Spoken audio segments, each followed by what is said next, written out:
یہ ہتھکڑی ہے تو ہمارا تحفہ ہے اس تحریک میں.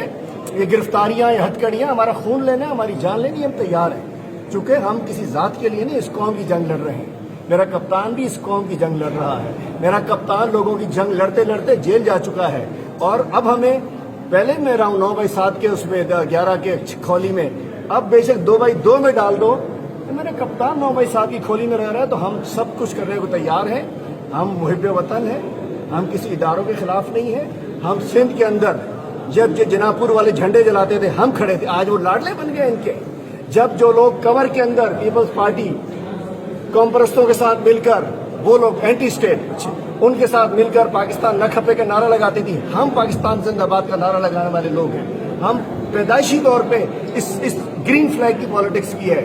آج محب وطن لوگوں کو، میرا کپتان بھی محب وطن، میری پارٹی بھی محب وطن، ہم سب محب وطن لوگوں کو دھکیلا جا رہا ہے. لیکن میں کہنا چاہتا ہوں عدلیہ سے یہ ہتھکڑی میرے نہیں لگی ہے، یہ ہتھکڑی ملک کے انصاف کے، عدل کے نظام پہ لگی ہے کہ ایک شخص کو پشاور ہائی کورٹ بیل دیتا ہے اور اس کو حکومت جو خود ایک چیف جسٹس کی حکومت ہے وہ اس کو دوبارہ جیل بھیج دیتی ہے.